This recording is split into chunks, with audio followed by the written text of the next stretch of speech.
Hello, welcome to Mlc Tv News Hour, reaching you live from the city of Lokoja, the confluent state of Nigeria. I am Morno Balagugu, welcoming you to our news broadcast. First, the headlines. President Buhari commissions over 1.7 billion naira units of housing in KOGI.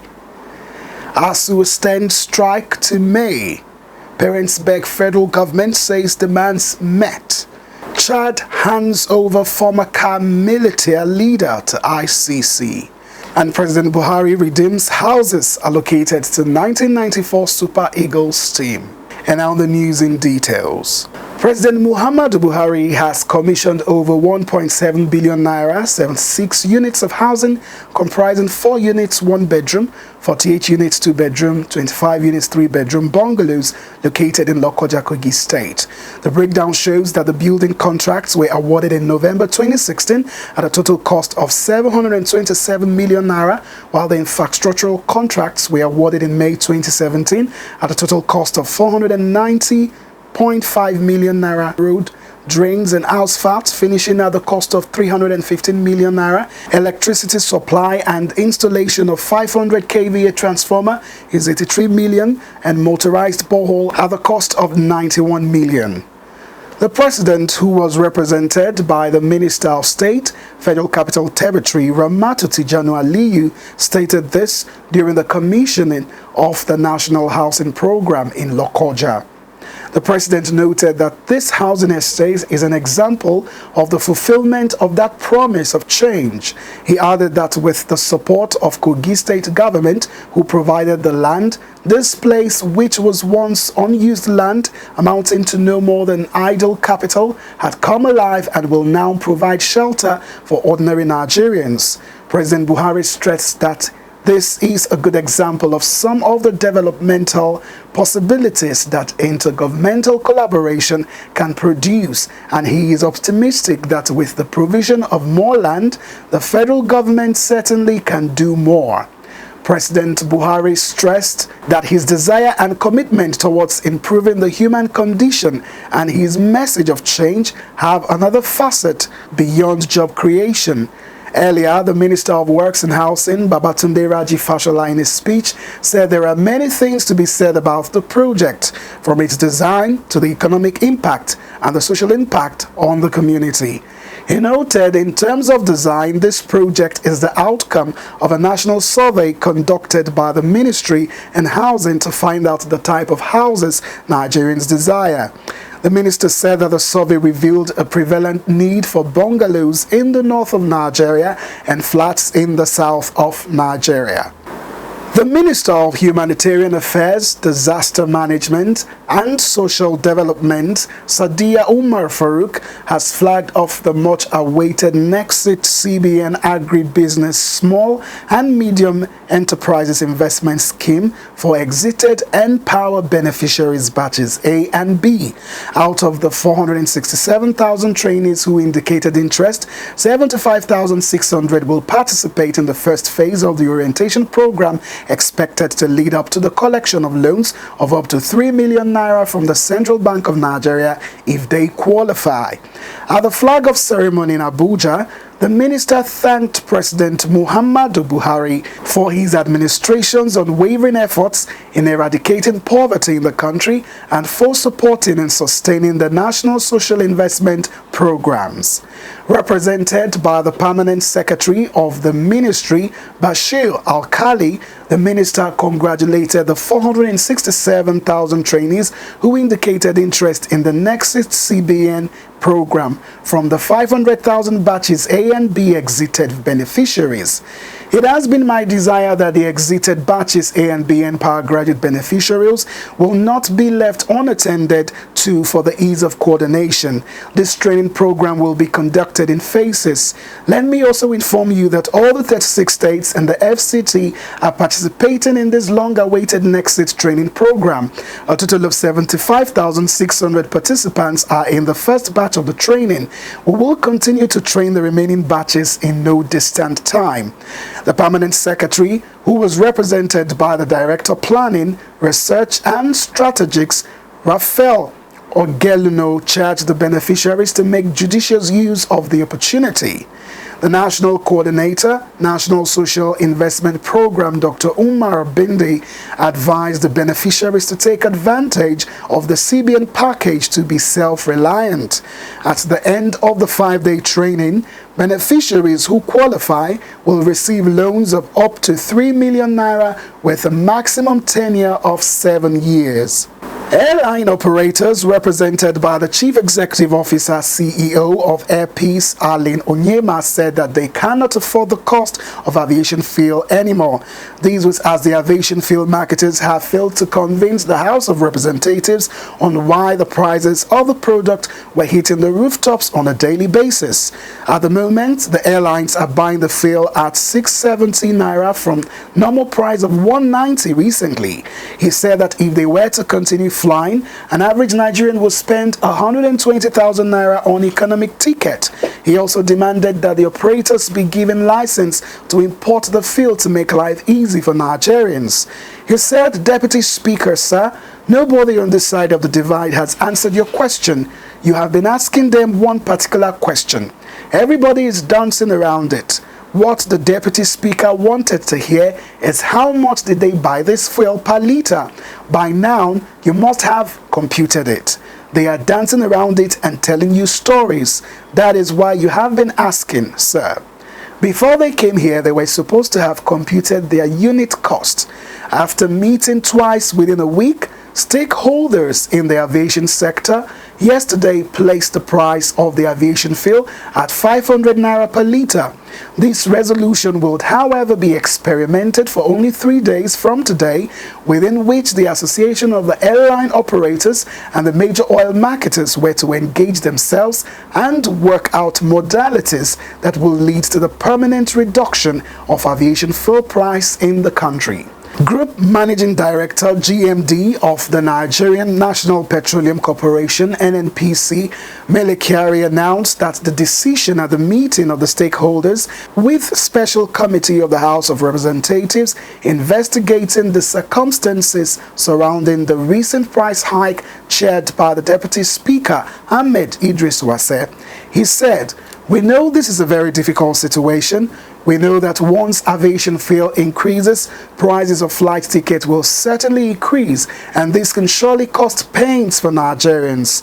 That is why we are working with you to ensure that those pains are minimized to the barest minimum, and one of the elements is the pricing of aviation fuel." So, what we have engaged with Moman Dapman and the airline operators is that in 3 days' time, their representatives will sit down and agree on a transport base for pricing. Responding to resolutions later by the NNPC, GMD Onyema said that the implication of the 500 benchmark for 3 days was that an economy seat would cost 85,000 naira. He, however, expressed gratitude to the House of Representatives and the NNPC for standing by the operators. The Parent Teacher Association of Nigeria has appealed to the federal government and the Academic Staff Union of Universities to, as a matter of urgency, resolve the issues leading to ASUU strike so that students can go back to school. Speaking in an interview with journalists, the national president, PTA, Danjo Maharana, said an additional 2-month strike, he said, it will have devastating implications on the education sector in the 36 states of Nigeria and the federal government's capital territory. We call on both ASUU and representatives of the federal government to go back to the dialogue table and resolve their problems. Meanwhile, ASUU has cautioned the Minister of Labour and Employment, Chris Ngige, and his Ministry of Education counterpart, Adamu, against taking trade union actions against university lecturers. Though the ministers had not announced plans of taking actions against the union, ASUU said it was necessary to caution the ministers against taking a hopeless step in a bid to get the striking lecturers back to work. ASUU President Professor Emmanuel Osedeke disclosed this in an exclusive interview with journalists in Abuja. It was reported that ASUU on Monday had announced a 2-month extension of its initial 4 weeks warning strike, which it declared on Monday, February 14, 2022 at the University of Lagos. According to a statement released by the union and made available to journalists, the union said it made the decision to extend the strike so as to give the federal government and its agencies enough time to meet the lingering demands of the union. The statement read in part, NEC acknowledged the intervention efforts in various ways by patriots and friends of genuine national development, students, parents, journalists, trade union leaders, civil society activists, etc., to expeditiously resolve the crisis which the government's disposition had allowed to fester. Osadeke noted that the union was ready to suspend the strike immediately the government does the needful. The professor of soil science at Michael Okpara University of Agriculture, however, warned the government against taking actions against the union. You're still watching the News Hour on MLC TV. We'll go on a short break, and when we come back, we've got more stories for you. Please to stay with us. Every country has its peculiar system of government. In Nigeria, we practice democracy, and this is applicable in some countries across the globe, including the United States of America. What is democracy? It is the government of the people, by the people, and for the people. In the political arena, we are ready to x-ray how we play politics in Nigeria and other countries. The challenge of power shift syndrome, how it has impacted or affected the people. How can we make it better for all? Join Fatima Yakub on Mlc TV online every Saturday by 9 p.m. to discuss and examine all about the politics and the power that be. Mr. President, I was once there as an opposition senator. There was never a time that we called the president at that time, who was a PDP president, an insult, because this is our institution, and if we don't conduct ourselves with dignity and respect, nobody will respect us. The heads of security in Nigeria made several different explanations for killings of our citizens. The Constitution of the Federal Republic of Nigeria 1999 as amended, I hereby forward for the confirmation by the Senate the appointment of the underlisted nominees as National Commissioners and Resident Electoral Commissioner for the Independent National Electoral Commission, INEC. To watch us, subscribe to our YouTube channel, Mlc TV. Like our Facebook page, MLC TV, and follow us on our Instagram, MLC TV 2021. We are here to inform, educate, and to criticize constructively. Don't miss it.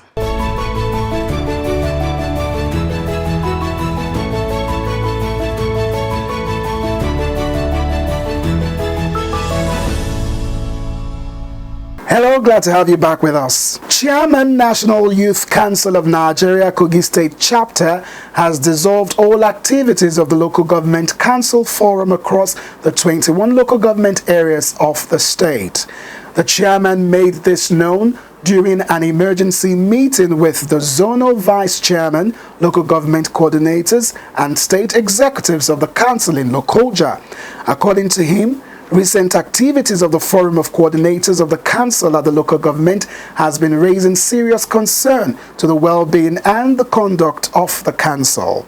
He therefore calls for the immediate disengagement of the Forum and subsequently will be relating with them through their zonal vice chairman.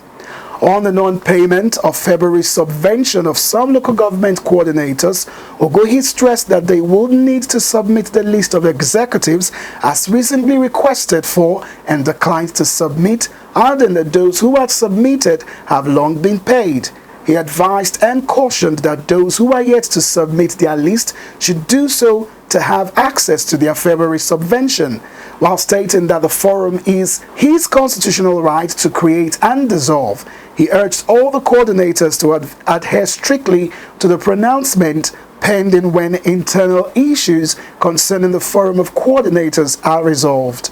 He further commended local government coordinators who have engaged in a massive sensitization drive about the forthcoming election, while urging all coordinators at least once a month carry out a sensitization drive on the continuous voters registration. Ogohi also calls for unity and respect of constituted authority, adding that the legacy they are working on must not be destroyed by personal and selfish interest, since they were elected to serve people and not themselves alone. And now to stories from politics. Vice President Yemi Osibanjo has finally informed President Muhammadu Buhari of his presidential ambition. Sources said the VP told the president of his desire to take over from him at the expiration of his tenure in 2023 to consolidate the achievements they recorded since they took over from the opposition PDP in 2015. With the intent which had not been made public, the vice president will struggle for the ticket of the ruling All Progressive Congress APC with the likes of Asiwaju Ahmed Bola Tinubu, who had a few months ago visited the presidential villa where he told Buhari of his intention to succeed him. There are reports that the Minister of Transportation, Rotimi Amechi, the CBN Governor, Godwin Emefiele, and the Ekiti State Governor, Kayode Fayemi, would also vie for the presidency, even as the Minister of Labour, Chris Ngige, had said he would soon join the race. Senator Chief Whip Orji Uzokalu and Senator Rocha Sokorocha have all declared their interest in the presidency on the platform of the APC amid speculations that some aspirants from the north will soon join the race. The rift between Governor Godwin Obaseki and Governor Nyesom Wike has taken a new twist as the Rivers governor fires back at his Edo State counterpart. Addressing a crowd at an event in Rivers State, Governor Wike accused Governor Obaseki of betrayal and ingratitude. He alleged that the Edo governor has refused to be grateful to the party and the people who supported him to be re-elected when he left the All Progressive Congress APC. Governor Wike, however, apologized to a former national chairman of the APC, Adams Oshiomhole, whom he said he had initially warned them about accepting Governor Obaseki into the PDP fold. Governor Obaseki had slammed Governor Wike over his reaction to comments by Edo State Deputy Governor Philip Shuaibu that the PDP members who defected from the APC in Edo were not happy and do not feel accepted into the new party. He had also said Nigeria needed strong democratic institutions and not strong men, stressing the need for the PDP to position itself to reclaim power at the center in 2023. Governor Wike, in his reaction, described the comments by his Edo counterpart as a rant, saying governance was about feeling and touching and not a memorandum of understanding. He went on to highlight his contribution to the efforts that led to Governor Obaseki's re-election, having served as the Director General (DG) of his campaign organization in 2020. And now to stories in crime. A woman has been arrested and charged for abuse of child by the KOGI State Ministry of Women Affairs and Social Development Commissioner Fatima Kabir Buba. The commissioner swung into action after she was informed by the Executive Governor of KOGI State, His Excellency Yaya Adoza Bello. After thorough interrogation by the commissioner and her team, the woman, Elizabeth Abu, who is married to Owongolu Emmanuel, confessed to the crime, saying she did not intend to inflict such pain on the boy. And according to the boy, David Matthew Owongolu, in a video he sustained the injuries on his buttocks from a whipping he got from her stepmom from using part of his clothing to make duster, while it looks like he was burnt with a hot electric iron. The Commissioner Fatima Buba, while reacting to the development, expressed sadness over the incidents. According to the Commissioner, the boy is currently receiving treatment at the KOGI State Specialist Hospital. The Honorable Commissioner for Women Affairs, Fatima, was fully on ground to expedite action on the development in collaboration with the Police Commissioner, and also urged the Ministry legal team to ensure that the law of the land takes its course.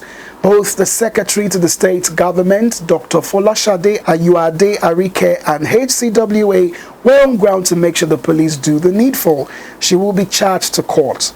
She assured that the new direction government, led by His Excellency Yahya Bello, has zero tolerance for child abuse, stressing that guardians and parents must take great care in raising their child to become responsible citizens. And now to news on the foreign scene.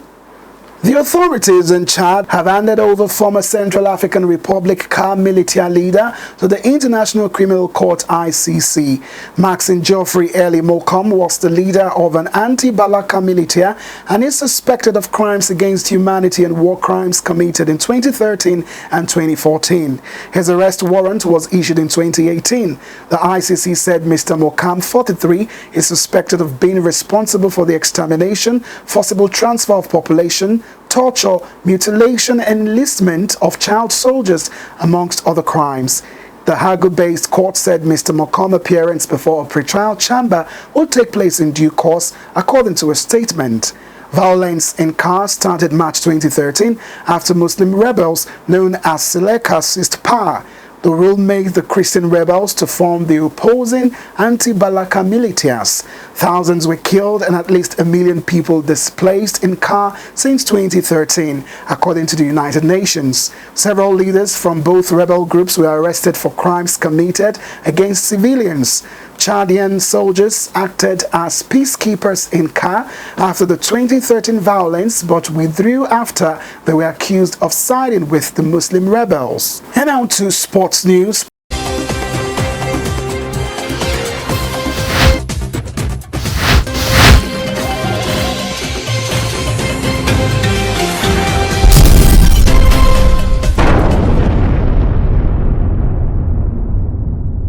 President Muhammadu Buhari on Monday redeemed houses allocated to the 22 members of the 1994 Super Eagles. Buhari, represented by Ramatu Tijani, the FCT Minister of State, gave the order while commissioning 76 housing estates built in Lokoja, Kogi State. Buhari expressed regret that 28 years after the Super Eagles' exploit in Tunisia, where it beat Zambian team to emerge champion, the promise of reward of houses to each member has not been fulfilled. The president ordered that keys and title documents will be handed over to the players at the commissioning of the houses in other team member states. Nigeria won the 1994 edition of the Nations Cup, hosted by Tunisia, with a set of players considered as the greatest team in the history of Nigerian football. Emmanuel Amunike scored a brace to give the Super Eagles victory over the Chipolopolo. Among the 1994 team were Austin Okocha, Sunday Olise, Samson Siasa, Stephen Keshi, Augustine Guavon, Emmanuel Amunike, Rashidi Yakini, Victor Ikpeba, Muti Adepoju, amongst others. Rashidi Yakini, Uche Okafo, Thompson Oliha, Wilfred Ogbonavabere, and Stephen Keshi, who played for Nigeria in that tournament, have passed on. Ghana may move the first leg of their 2022 World Cup playoff against Nigeria to a neutral venue. This is due to the bad state of the Cape Coast Stadium, which was initially approved for the game.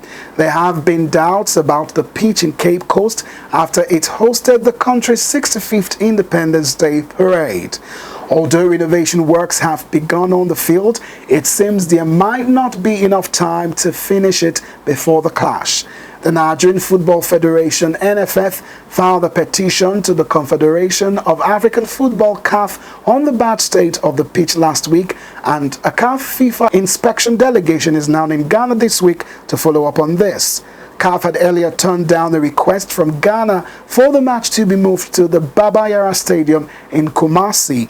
The match may be moved to a neutral venue with Benin and Morocco suitable options.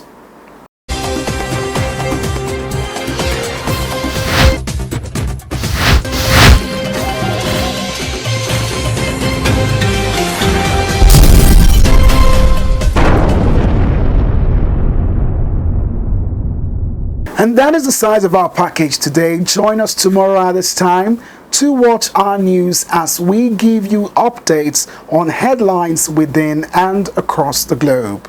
Don't forget to subscribe to our YouTube channel, Mlc TV, like and follow our Facebook page, Mlc TV. Our Instagram handle is at Mlc TV 2021, Twitter handle at Mlc TV1. For your event coverage, information, contributions, and adverts and sponsorship, please call any of our numbers displayed on your screen. Join us Friday and Saturday to watch our special programs. Friday 9 p.m. Local Government and You, Saturday 7 p.m. Family Affairs, and Saturday 9 p.m. Political Arena. It's Mlc TV, reaching everywhere, informing everyone. I am Morno Balagubu. Thanks for watching. Please continue to be your brother's keeper to build a united and peaceful society together.